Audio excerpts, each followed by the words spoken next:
그들이 서로 말하였다. 그렇다. 아우의 일로 벌을 받는 것이 분명하다. 아우가 우리에게 살려달라고 애원할 때에 그가 그렇게 괴로워하는 것을 보면서도 우리가 아우의 애원을 들어주지 않은 것 때문에 우리가 이제 이런 괴로움을 당하는구나. 르우벤이 아버지에게 말하였다. 제가 베냐민을 다시 아버지께로 데리고 오지 못한다면 저의 두 아들을 죽이셔도 좋습니다. 막내를 저에게 맡겨주십시오. 제가 반드시 아버지께로 다시 데리고 오겠습니다. 창세기 42장 21절과 37절 말씀. 오늘은 요셉이 자신을 팔아넘긴 형들과 재회하는 장면을 함께 묵상하겠습니다. 요셉이 애굽 감옥에 갇혔다가 시종장의 도움으로 애굽 왕 바로의 꿈을 잘 해몽하였습니다.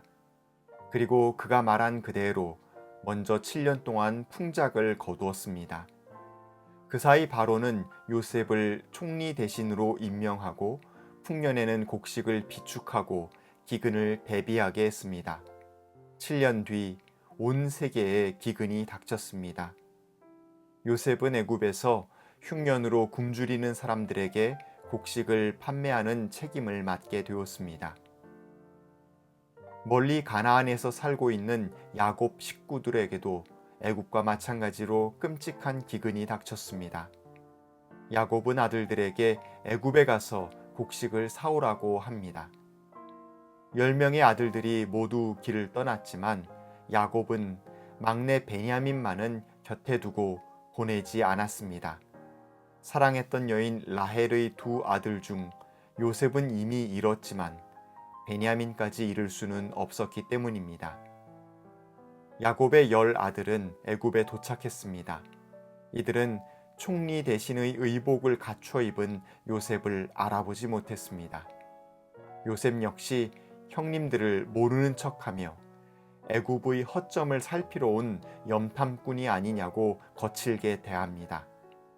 형들은 자기들이 염탐꾼은 결코 아니며 그저 양식을 사러 온 사람들일 뿐이고 자신들이 모두 한 형제라고 답변합니다. 요셉이 계속 다그치자 형들은 염탐꾼 조직이 아니라 한 가족일 뿐이라는 점을 강조하기 위해 가정사를 이야기하기 시작합니다. 본래 한 아버지의 아들들로서 12명이었으나 한 명은 잃었고 막내는 아버지와 함께 있다고 말입니다. 요셉은 그들이 염탐꾼이라고 을러매며 감옥에 그들을 가둡니다. 사흘째 되던 날 요셉은 자신도 하나님 두려운 줄 아는 사람이라고 말하며 형제 중 한 명은 감옥에 그대로 있고 나머지는 곡식을 가져가 굶고 있는 식구들을 구하고 막내 동생을 데려오라고 명령합니다. 그렇게 하면 그들이 염탐꾼이 아니라는 것을 밝힌 것으로 여기겠다고 합니다. 요셉의 형들은 자기들끼리 수군대기 시작합니다. 자기들이 예전에 요셉에게 그런 못된 짓을 한 벌을 지금 받고 있는 거라고, 그렇게도 가슴 아프게 애원하면서 살려달라고 구해달라고 하는 걸 보면서도 못 들은 채 했던 벌을 받는 거라고요. 형들은 과거 자기들이 요셉을 팔아버린 죄가 얼마나 큰 죄였는지 늘 마음 한켠에 의식하고 있었습니다. 그 벌을 언젠가는 받으리라고 두려워하고 있었던 겁니다. 통역이 중간에 서 있으니 총리 대신이 자기들 말을 알아듣지 못할 거라고 여겼지만 실상 요셉은 그들의 말을 다 듣고 있었습니다. 요셉은 방으로 물러가서 혼자 울었습니다.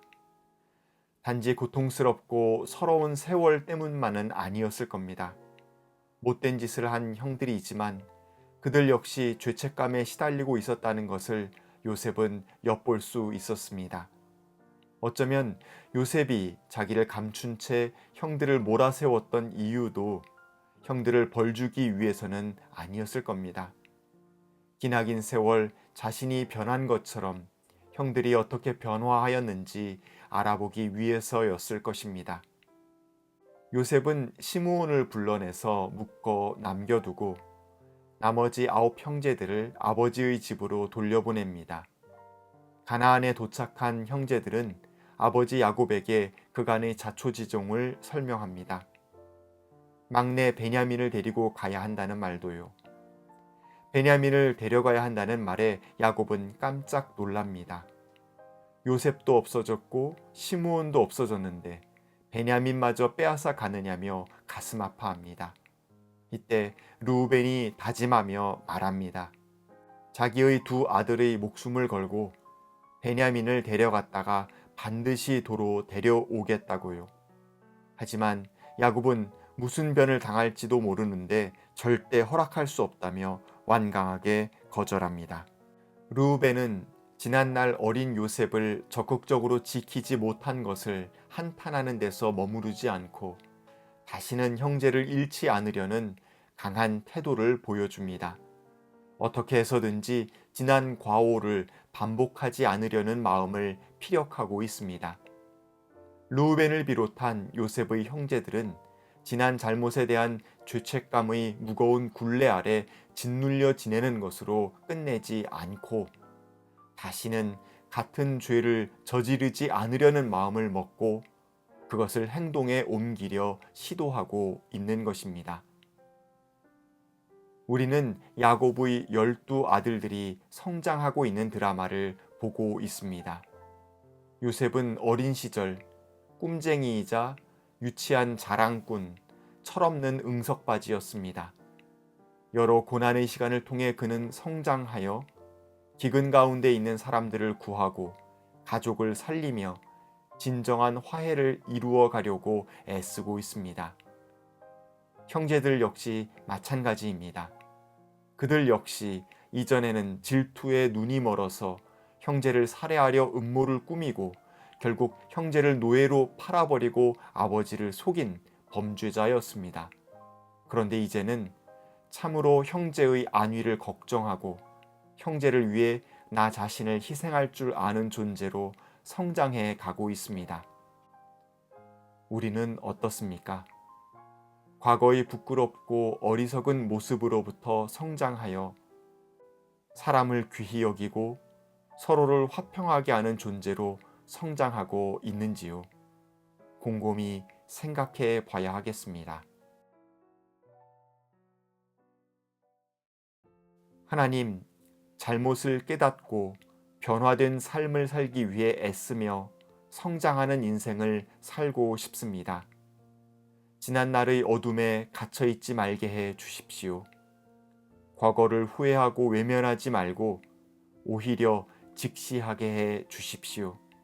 그리고 그 어둠을 딛고 일어서게 도와 주십시오. 나의 내면에 빛을 만들 뿐 아니라 만나는 사람들과의 화평함을 이루고 그들에게 빛을 선사하도록 인도해 주십시오. 아멘.